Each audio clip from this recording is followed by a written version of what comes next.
Tri-staters speak up about the economy, the budget, and their concerns for the future. And tonight, the President of the United States is listening. 9 News anchor Carol Williams was the only tri-state journalist invited to a one-on-one interview with the President just a few hours ago. She took questions from 9 News viewers straight to the President. She's live now at the White House with his answers. Carol? Hi, Clyde. Hi, Tanya. Actually, we got more than 200 questions from viewers, and thank you to everybody who emailed us. But we especially like 2 of them. We used 2 of our favorites. Take a listen. We asked our viewers for questions, and one viewer, J. Ford Johnston of Union, Kentucky, said that he gets Social Security and Medicare, and he is ready to share the pain that he knows needs to be shared. And he wants to know, when are you and Congress going to get started on this solution? Well, we're starting now. I mean, the conversations have already begun. The key on both Social Security as well as Medicare is making sure that we do changes that strengthen the system, that make sure that the same amount of money going out is the same amount of money coming in. And it's going to require a whole range of different ideas. As I said, Social Security is a little easier to deal with. We know there are just 4 or 5 different things that we could do, and the question is, what's the best mix?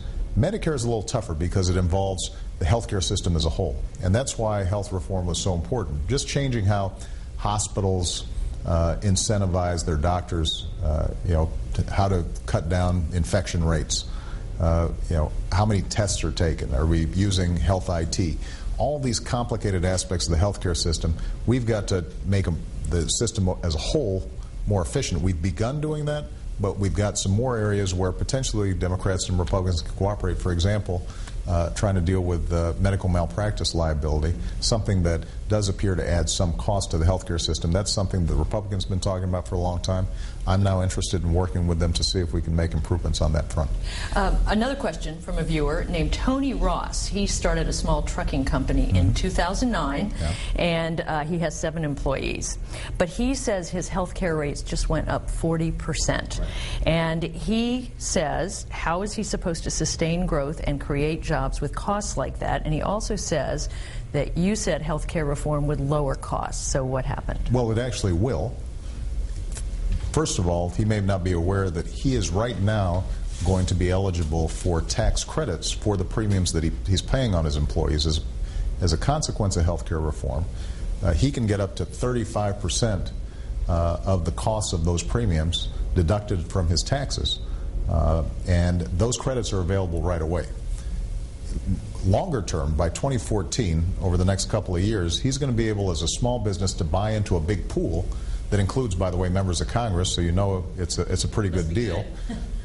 And that will allow him to have the same negotiating power with insurance companies that big companies already possess. And that's the main idea around health reform, was small businesses, individuals who don't work for a big company, a lot of times they pay a much higher rate than folks who are part of a big pool. So what we've said is, let's have all those folks in a big pool, and if we do that, we can lower rates for everybody and people can get a better deal. We'll have to see what Tony thinks of that answer. Tonight at 11, more from my interview with the President. I asked him about unemployment in the tri-state, and he defended his administration's progress on the economy. I also asked him about cuts to education and home heating assistance, and so we talked about that. Clyde? Well, Carol, what question did you want to ask that you didn't get to ask? Gosh, there's so many, really, because our time was limited. I really wanted to ask him about how he's working on compromise with Speaker Boehner and how his relationship is developing, but I didn't get to ask that. We are actually going to talk to John Boehner tomorrow for a short time. We have an interview set up with him tomorrow, so we'll have more on that. One other quick question. So what was it like behind the scenes at the White House? Well, it was a lot of security. Every place we went, we were escorted. There's no hanging out in the halls. So that sort of adds to a certain amount of formality. The president was very gracious, very relaxed, and very calm, but very warm and friendly. So it was a very pleasant experience. But yes, a lot of security, and certainly interesting to be there. And I'll have lots of stories to tell. And as a matter of fact, we have a behind-the-scenes look at our travels, starting with 5:30 in the morning when we were Skyping, and throughout the day. So you can check that out on our Facebook page and also on WCPO.com. All right, Carol, and of course... So, Clyde, let me just say, live from the White House, I'm Carol Williams. Back to you.